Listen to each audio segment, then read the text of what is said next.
Hello student, आज हम लोग डिस्कस कर रहे हैं class 12th chemistry chapter number 10 halo alkane and hello Areen. और ये इसका जीएमपी वाले पार्ट का सेकंड वीडियो है। 2.1 में हम लोग जनरल मेथड ऑफ प्रिपरेशन में 3 जीएमपी पढ़ चुके हैं, जिसमें एल्केन, एल्कीन और एल्काइन से हम लोग कैसे हेलो एल्केन बना सकते हैं, that we already discussed in the previous video classes. ठीक, तो आज जो हम लोग स्टार्ट करने वाले हैं वो मेथड नंबर 4 से स्टार्ट करने वाले हैं। उसको स्टार्ट करते हैं। देखिए, हमारे पास फोर्थ मेथड है, that is by halogen exchange method. Bye halogen exchange method. देखिए, नाम से हमको यहाँ कुछ ना कुछ पता चल रहा है। एक्सचेंज का मतलब होता है कि एक के बदले दूसरे को देना। जैसे आप लोग देखते होंगे बहुत सारी ऐसे ऑफर चलते हैं दिवाली के टाइम पर, बहुत सारे कुछ फेस्टिव सीजन होते हैं जब एक्सचेंज ऑफर चलता है, पुराना देकर नई चीज़ ले आइए। तो यहाँ पर भी कुछ इसी तरह का लेन देन होगा, एक्सचेंज होगा। तो देखिए, हम लोग इससे पहले 3 पार्ट पढ़ चुके हैं, 3 मेथड पढ़ चुके हैं, जिसमें हम लोगों ने एल्केन से हेलो एल्केन बनाया था, एल्कीन से बनाया था और एल्काइन से बनाया था। ठीक है, और इन तीनों मेथड से हम लोग फेवरेबली क्लोरो एल्केन और ब्रोमो एल्केन को बड़ी आसानी से बना सकते हैं। लेकिन फ्लोरो एल्केन और आयोडो एल्केन बनाने के लिए थोड़ी सी डिफिकल्टी होती है, क्योंकि फ्लोरीन के साथ में एक्सप्लोजन होने का खतरा है और आयोडीन के साथ में रिवर्सिबल रिएक्शन होने का खतरा है। तो हम लोग यहाँ पर क्या करते हैं कि जो ब्रोमो एल्केन और क्लोरो एल्केन ईजिली प्रिपेयर हो गए हैं, उनसे हम लोग आयोडो एल्केन और फ्लोरो एल्केन बनाने की कोशिश करते हैं। तो कुछ साइंटिस्ट ने यहाँ पर रिएक्शंस दी हैं, उनको बोलते हैं नेम रिएक्शंस। एक चीज़ याद रखेंगे ऑर्गेनिक केमिस्ट्री में कि साइंटिस्ट के नाम से जो रिएक्शन बनती है उसमें हम लोग अपनी तरफ से कोई उसको चेंज नहीं कर सकते हैं। उन्होंने जो कंडीशन ली है, जो टेम्परेचर लिया है, जो कैटलिस्ट लिया है, जो सॉल्वेंट लिया है, हमको हूबहू वही लेना होगा जो साइंटिस्ट ने अपने एक्सपेरिमेंट में लिया था। तो देखिए, यहाँ पर 4.A मतलब हैलोजन एक्सचेंज मेथड में 2 मेथड आएंगे। मैं अभी डिस्कस कर रहा हूँ फर्स्ट वाला, and that is Finkelstein reaction. एक साइंटिस्ट हैं फिंकलस्टीन, उन्होंने अपने नाम से एक रिएक्शन दे दी, इसको बोलते हैं नेम रिएक्शन। कोई भी साइंटिस्ट अपने नाम से जो रिएक्शन दे देगा उसको नेम रिएक्शन कहते हैं। ठीक, फिंकलस्टीन रिएक्शन में क्या करते हैं, देखिए, हम लोग जानते हैं कि क्लोरो एल्केन और ब्रोमो एल्केन को प्रिपेयर करना क्वाइट ईजी है। तो मान लीजिए मैंने क्लोरो एल्केन या ब्रोमो एल्केन में से कोई एक बना लिया, लेकिन मुझको क्या चाहिए, मुझे चाहिए आयोडो एल्केन। हम लोग आयोडो एल्केन डायरेक्ट मेथड से नहीं बना सकते, क्योंकि रिवर्सिबल रिएक्शन होने का खतरा रहता है। तो क्या करते हैं, फिंकलस्टीन ने हमको एक मेथड सजेस्ट किया कि सर क्लोरो एल्केन और ब्रोमो एल्केन की रिएक्शन करा दीजिए सोडियम आयोडाइड के साथ में, और सॉल्वेंट ले लीजिए एसीटोन। अब उन्होंने जो कंडीशन हमको बताई है, सेम वही कंडीशन हमको लेनी है। अपनी तरफ से हम लोग एसीटोन की जगह, मान लो मैं यहाँ पे कार्बन टेट्राक्लोराइड लिख दूँ, तो फिर ये वो नेम रिएक्शन नहीं होगी। नेम रिएक्शन का मतलब जो साइंटिस्ट ने सजेस्ट किया है वही मेथड हमको यूज करना है। चलिए, तो देखो, अगर मैंने RCl लिया है तो सोडियम आयोडाइड का जो आयोडीन है वो आयोडीन क्लोरीन को यहाँ पर रिप्लेस कर देगा। ये जो आयोडाइड आयन है, it will exchange this chloride ion. तो देखिए, साइड प्रोडक्ट क्या बन जाएगा, NaCl। मान लीजिए अगर ब्रोमो एल्केन मैंने लिया है तो iodide ion will exchange this bromide ion. तो आपके पास आयोडो एल्केन और यहाँ बन जाएगा सोडियम ब्रोमाइड। ठीक, तो यहाँ से आपने आयोडो एल्केन को बना लिया बाई इनडायरेक्ट मेथड, और we can say by exchange reaction, और उस रिएक्शन का नाम क्या है, फिंकलस्टीन रिएक्शन।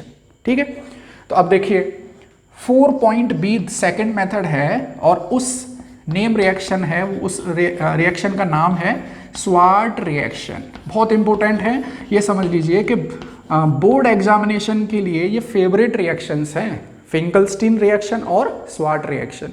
तो देखिए, स्वार्ट रिएक्शन में भी हम लोग यही कॉन्सेप्ट यूज करते हैं कि हम लोग क्लोरो एल्केन और ब्रोमो एल्केन को तो बड़े आसानी से बना लेते हैं, लेकिन हम लोग अगर फ्लोरो एल्केन बनाना चाहते हैं तो हम लोगों के साथ एक्सप्लोजन होने का खतरा है।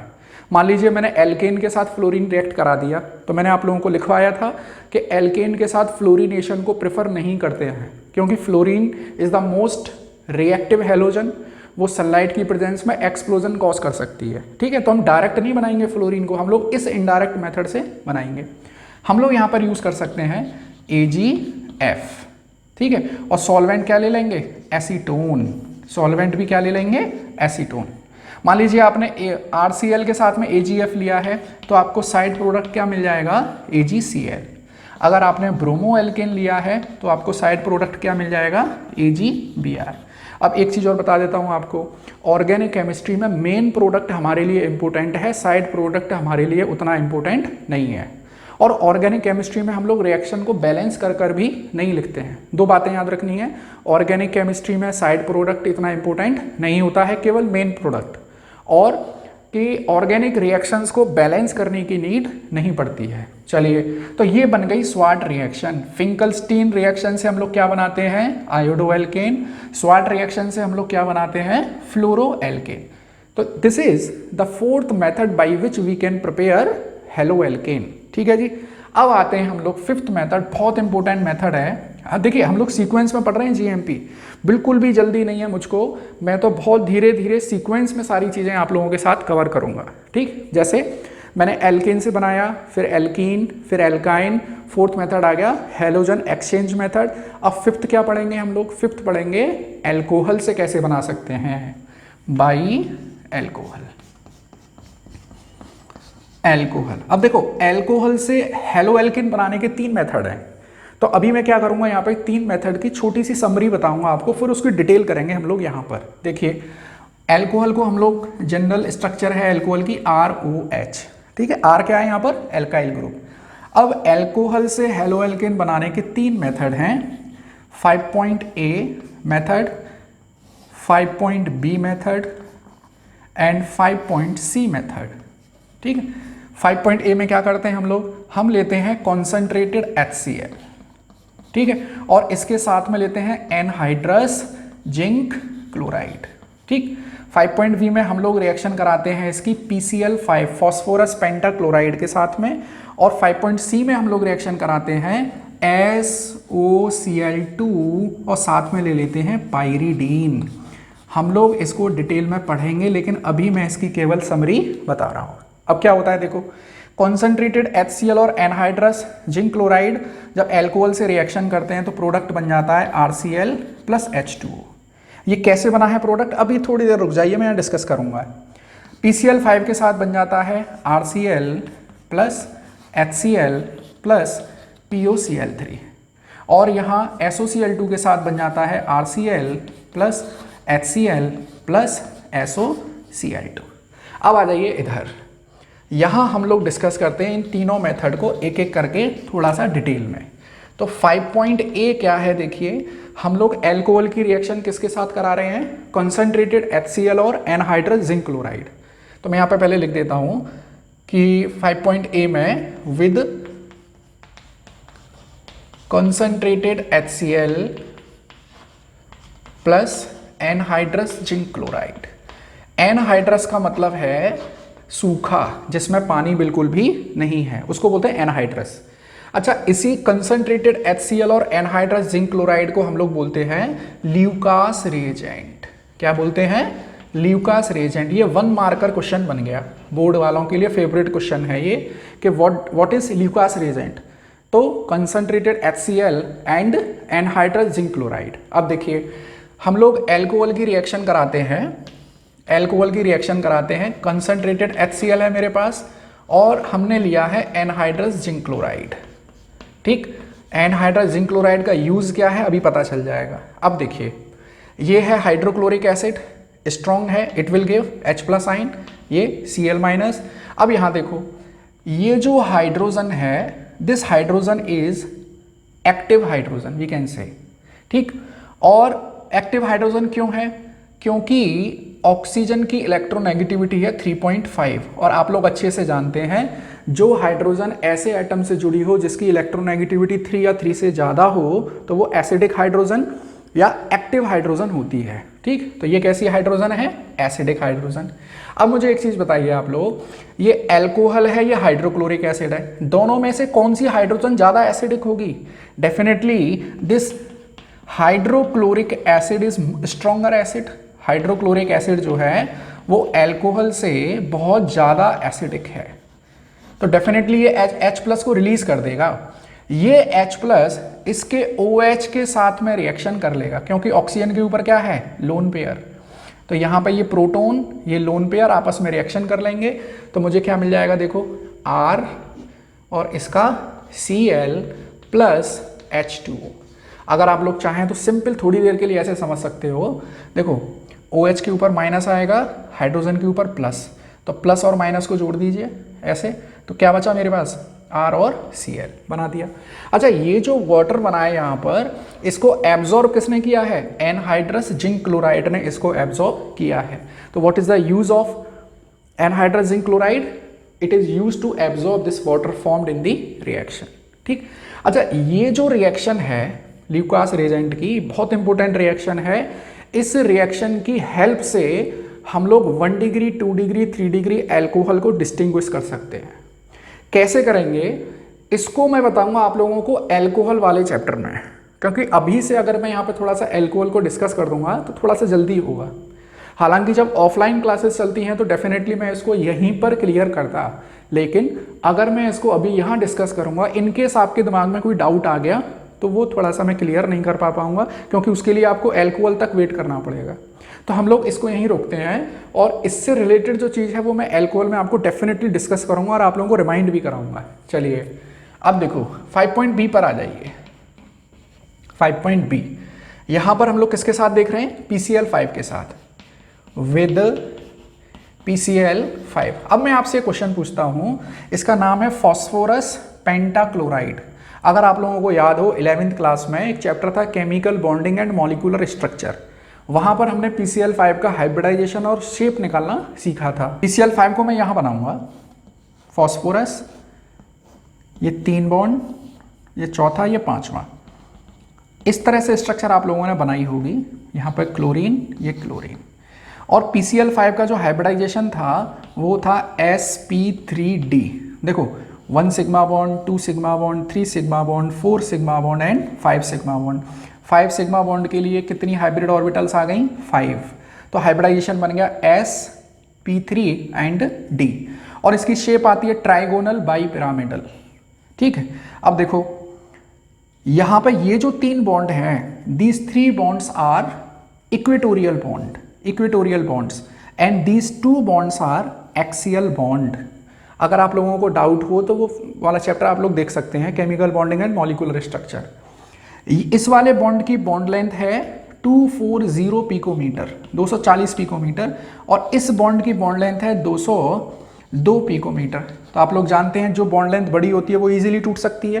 तो यहाँ पर PCl5 में ये जो 2 बॉन्ड हैं वो बहुत इजीली टूटते हैं। 2 जो एक्सियल बॉन्ड हैं उनकी बॉन्ड लेंथ बड़ी है, वो इजीली टूटते हैं। अब समझिए, यहाँ हम लोग अल्कोहल को ऐसे लिख लेते हैं और PCl5 को मैं ऐसे लिख लेता हूँ, ऐसे। ये जो 2 मैंने क्लोरीन अलग लिखे हैं ये एक्सियल क्लोरीन को रिप्रेजेंट कर रहे हैं। अब क्या होगा, यहाँ देखो हाइड्रोजन के साथ क्लोरीन, ये जो ऑक्सीजन है ये ऑक्सीजन चला जाएगा PCl3 के साथ। तो देखो बचा क्या है, R बचा है और यहाँ पर Cl बचा है, RCl प्लस HCl और POCl3। अब एक चीज़ और याद रखें आप लोग, ये जो रिएक्शन में as a side product HCl बन रहा है ये गैसियस फॉर्म में बन रहा है। इसको मैं ऐसे एरो से रिप्रेजेंट कर सकता हूँ। यहाँ पर ये किस फॉर्म में बन रहा है, HCl गैस की फॉर्म में, POCl3 solid form, phosphorus trichloride, sorry phosphoryl trichloride, POCl3। अच्छा, आपकी NCERT में एक अलग से एक रिएक्शन और दे रखी है कि अगर हम लोग PCl3 के साथ रिएक्शन कराएं तो क्या प्रोडक्ट बनेगा, PCl3 को क्या बोलते हैं, फॉस्फोरस ट्राइक्लोराइड। यहाँ क्या होगा, देखो ROH प्लस PCl3। तो यहाँ पर क्या होता है, देखिए कि हम लोग लेते हैं 3 मोल्स ऑफ एल्कोहल, तो 3 मोल्स लेंगे, इसका मतलब क्या हो गया, देखो 3 ऑक्सीजन हो गए, 3 हाइड्रोजन हो गए, तो ये बन जाता है H3PO3।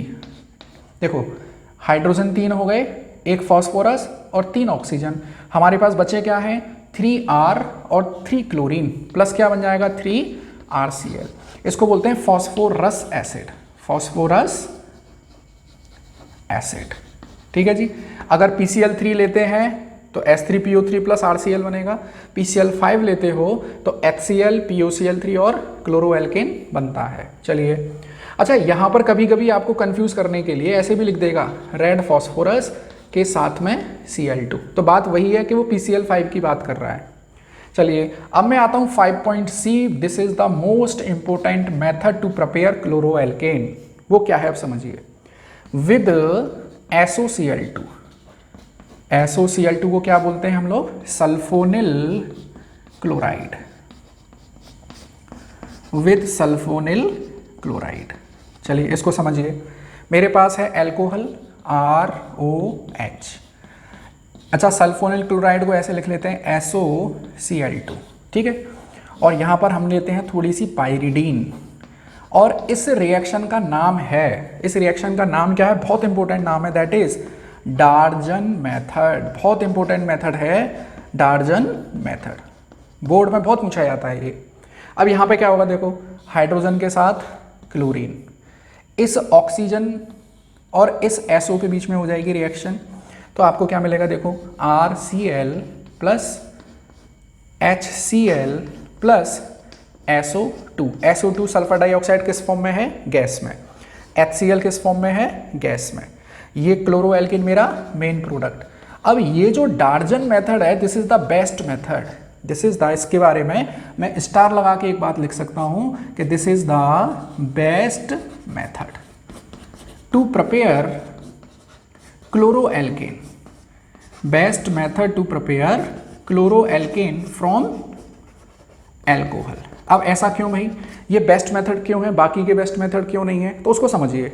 देखो यहां पर SOCl2 के साथ जब मैं रिएक्शन कराता हूं एल्कोहल की, तो मेरे पास मेन प्रोडक्ट है RCl, और जो साइड प्रोडक्ट है हाइड्रोक्लोरिक एसिड और SO2, ये दोनों गैसियस फॉर्म में हैं, जो कि अपने आप क्या हो जाएंगे, एस्केप हो जाएंगे। हमें इसको प्यूरिफाई करने की जरूरत नहीं पड़ेगी, तो हमारा एक तो टाइम बचा, प्लस हमारी कॉस्टिंग भी कट हो गई। तो that's why this is the best method to prepare chloroalkane from alcohol. Darzens method आपसे ये कन्वर्जन में हम लोग बहुत यूज करेंगे, जब इसकी एप्लीकेशन आएगी तब भी मैं आपको बताऊंगा कि डार्जन method is the best method. तो देखिए हम लोगों ने 5th मेथड डिस्कस किया है, दैट इज बाई एल्कोहल, ठीक है। अब हम लोग आते हैं 6th मेथड पर। देखिए अब आते हैं हम लोग 6th मेथड फ्रॉम ईथर। हम लोग ईथर से हेलोएल्केन बनाते हैं, फ्रॉम ईथर। अब समझिए थोड़ा सा ईथर के बारे में। देखिए ईथर के हम लोग जनरली ईथर को ऐसे रिप्रेजेंट कर सकते हैं ROR। यहाँ पर ऑक्सीजन जो है डाइवेलेंट फंक्शनल ग्रुप है, और दोनों से ये जो है एल्काइल ग्रुप जुड़े हुए हैं। अगर ईथर से दोनों एल्काइल ग्रुप सेम हैं, मान लीजिए अगर ये मिथाइल है तो ये भी मिथाइल है, ये इथाइल है तो अगर ये भी इथाइल है, तो हम लोग इसको बोलते हैं सिंपल ईथर, सिंपल ईथर। और अगर एल्काइल ग्रुप डिफरेंट है, मान लीजिए मैंने ऐसे लिख दिया ROR डैश, तो हम लोग इसको बोलते हैं मिक्स्ड ईथर। अगर डिफरेंट एल्काइल ग्रुप हैं तो हम लोग क्या बोल देंगे, मिक्स्ड ईथर। अब देखिए अगर मैं ईथर की रिएक्शन करा दूं, ईथर की रिएक्शन करा दूं PCl5 के साथ में, तो देखो PCl5 को मैं यहाँ पे ऐसे लिख लेता हूँ इस तरह से। तो देखो RCl आपस में रिएक्शन करेंगे, इधर R और Cl एक साथ रिएक्शन करेंगे, तो मुझे 2 मोल ऑफ क्लोरोएल्केन मिल जाएंगे प्लस POCl3, ठीक है। अगर मिक्स्ड ईथर है जैसे ROR डैश, इसकी रिएक्शन कराऊं मैं PCl3, तो यहाँ पे क्या होगा भाई, डिफरेंट हेलोएल्केन मिल जाएंगे मुझको। एक मिल जाएगा RCl और एक मिल जाएगा R-Cl प्लस POCl3। तो ये था 6th मेथड, हम लोग ईथर से हेलोएल्केन बना सकते हैं। नेक्स्ट आ जाते हैं हम लोग 7th। देखिए हम लोगों ने एल्केन से बना लिया, एल्कीन, एल्काइन, हेलोजन एक्सचेंज, फिर एल्कोहल, फिर उसके बाद ईथर। अब हम लोग बनाने की कोशिश करते हैं from carbonyl compounds, from carbonyl compound. Carbonyl compound आप लोग जानते हैं। देखिए कार्बोनिल कंपाउंड, एल्डिहाइड और कीटोन को कलेक्टिवली कार्बोनिल कंपाउंड बोलते हैं। हम लोग कार्बोनिल कंपाउंड का फंक्शनल ग्रुप है CO, ये है।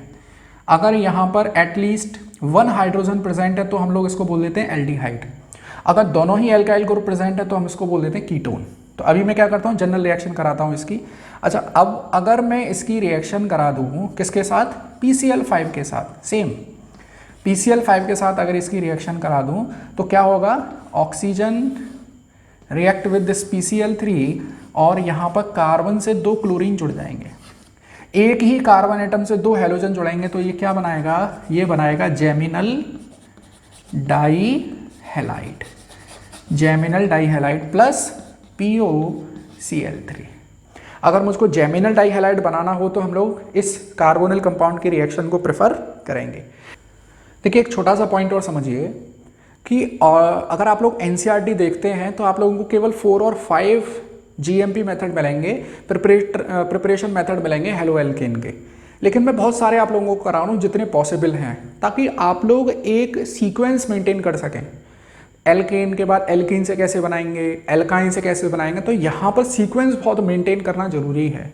ऑर्गेनिक केमिस्ट्री में अगर हम लोग, जैसे कि मैंने लास्ट वीडियो में ही बताया था, हम लोग कोई चीज़ को स्किप नहीं कर सकते हैं। तो इसीलिए मैं चाह रहा हूँ कि एल्केन, एल्कीन, एल्काइन सीक्वेंस में हम लोग GMP पढ़ेंगे और सीक्वेंस में ही हम लोग केमिकल प्रॉपर्टीज़ पढ़ेंगे। चलिए, तो यहाँ पे बन गया जेमिनल डाईहैलाइड। अब आते हैं हम लोग 8th मेथड। 8th मेथड में क्या है देखिए, हालांकि आपसे कभी ये नहीं पूछा जाएगा how can you prepare halo alkane from ether, comment ऐसे नहीं आएगा। क्वेश्चन बनते हैं, ये तो फॉर्मूले हैं, ये तो इस तरह जैसे है जैसे मैथमेटिक्स के फॉर्मूले होते हैं, ट्रिग्नोमेट्री के, उस तरह के ये फॉर्मूले हैं। आप लोगों को इनकी एप्लीकेशन करनी पड़ेगी, इनको यूज़ करना पड़ेगा। हम लोग जब NCERT एक्सरसाइज के कुछ इंपॉर्टेंट क्वेश्चन डिस्कस करेंगे तो आप लोगों को समझ में आएगा कि किस रिएक्शन को कहाँ पर कैसे यूज़ करना है। 8th मेथड देखिए आप लोग, 8th मेथड।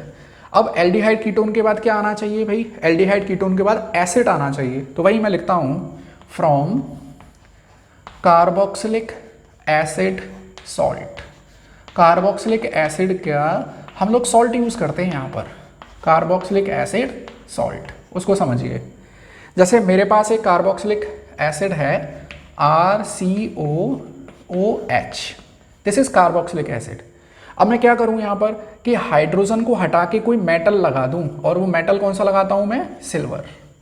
तो ये बन गया silver salt, silver salt of carboxylic acid.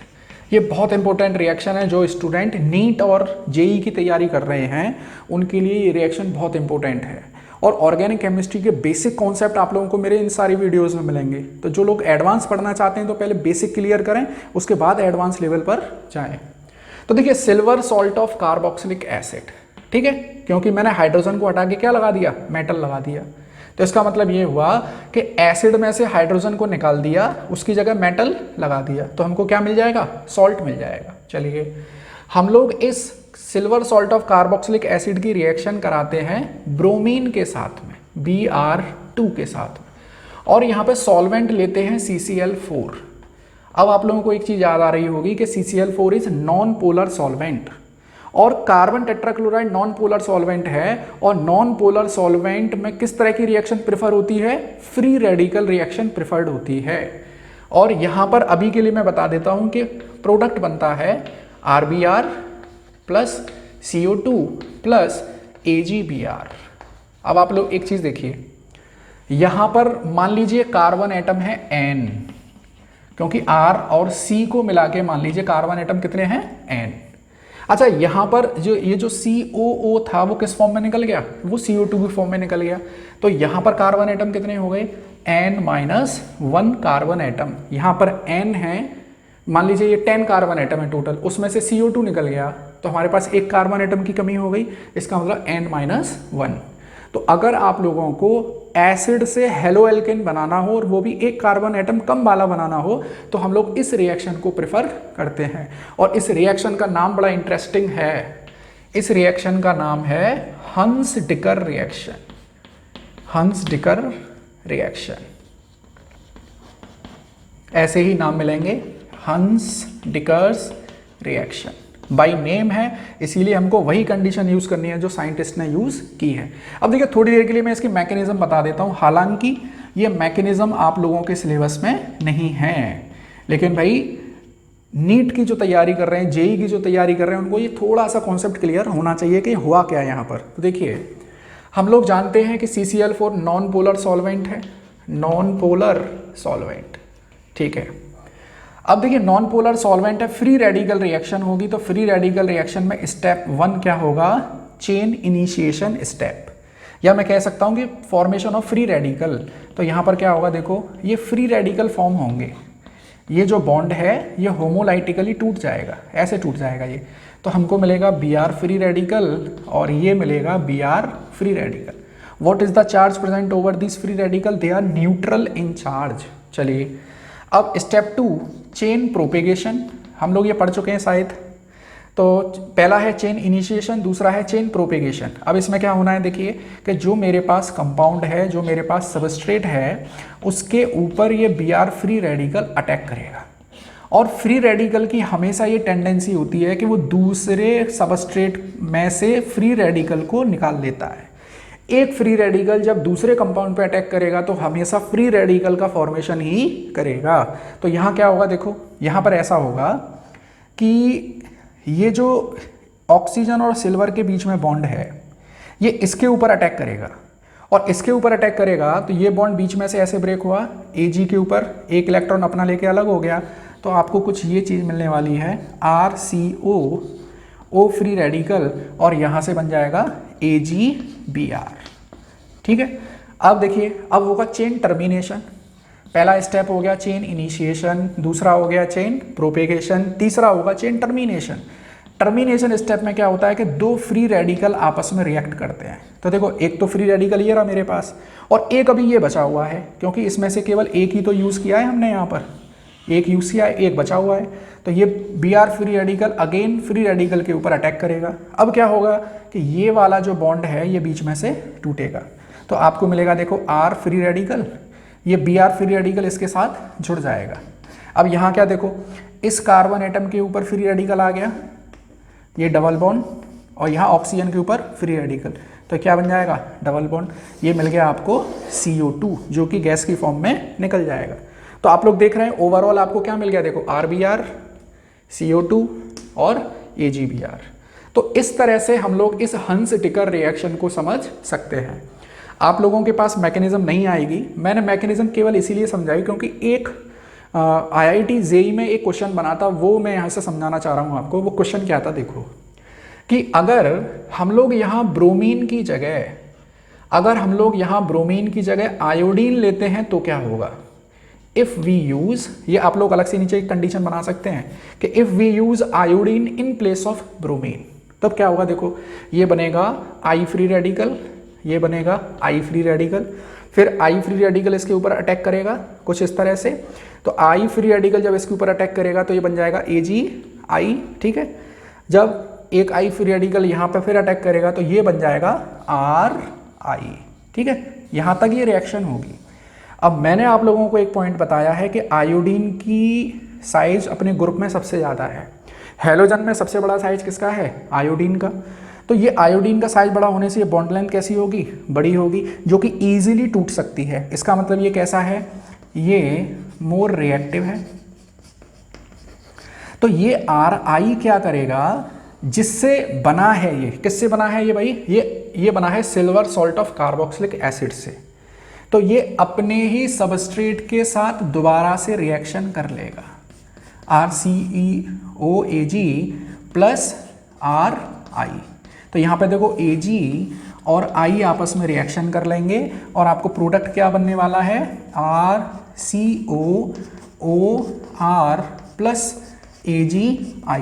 क्या बन गया ये बन गया ईस्टर, दिस इज ईस्टर। ये क्वेश्चन पूछा गया था कि if we use iodine in place of bromine in Hunsdiecker reaction then what will be the product. तो प्रोडक्ट क्या बनने वाला है, ईस्टर बनेगा।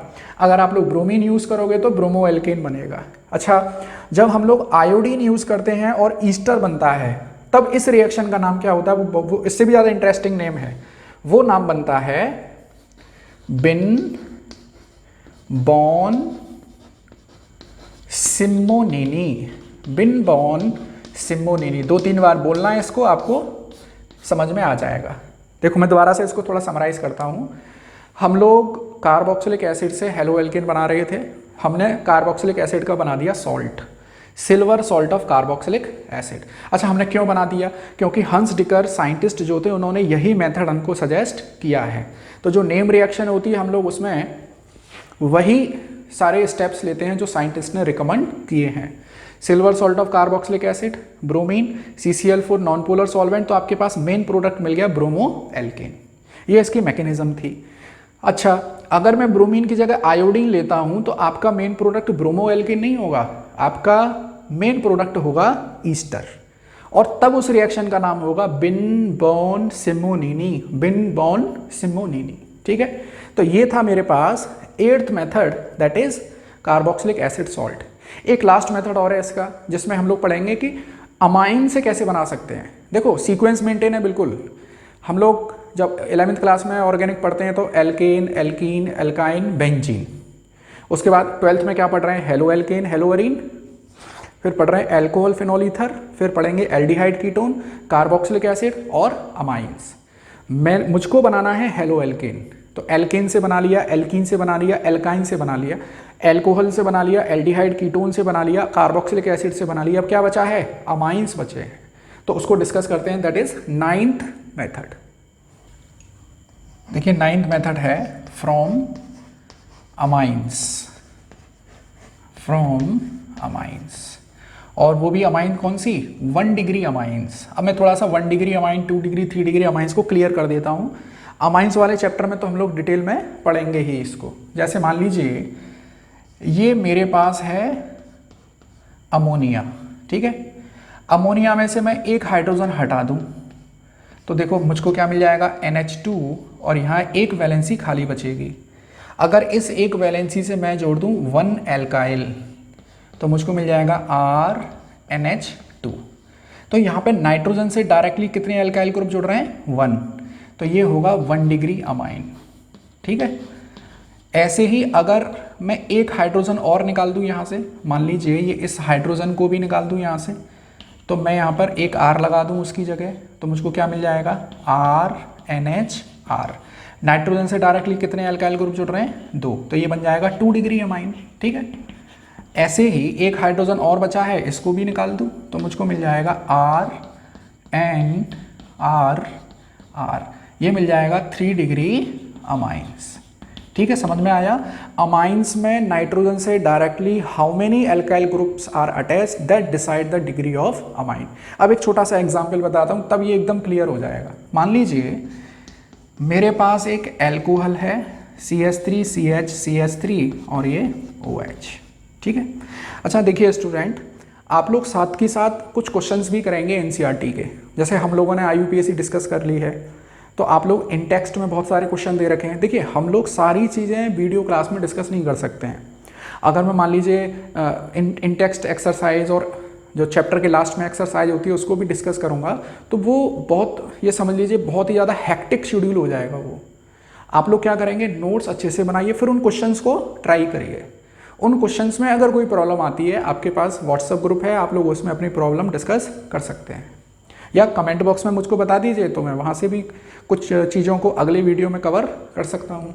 अब देखो ये क्या है मेरे पास? Functional group. फंक्शनल ग्रुप जिस कार्बन से जुड़ा रहता है उसको बोलते हैं एल्फा। अब इस एल्फा कार्बन से कितने एल्काइल ग्रुप जुड़े हुए हैं? 2, तो this alcohol is 2 degree alcohol. ठीक है, अच्छा यहीं पर मैं एक अमाइंस ले लेता हूँ कुछ ऐसे, ये रही मेरे पास अमाइंस। ठीक है, ये फंक्शनल ग्रुप है, फंक्शनल ग्रुप के बगल वाला कार्बन अल्फा। अब लेकिन जब अमाइंस की हम लोग डिग्री डिसाइड करते हैं तो अल्फा कार्बन से कितने जुड़े हुए हैं उसको नहीं देखते, हम लोग देखते हैं कि नाइट्रोजन से डायरेक्टली कितने जुड़े हुए हैं। कितने जुड़ रहे हैं? 1, तो this is 1 degree amine. Amine के केस में डिग्री कैसे डिसाइड करते हैं कि नाइट्रोजन से डायरेक्टली कितने अल्काइल ग्रुप जुड़े हैं।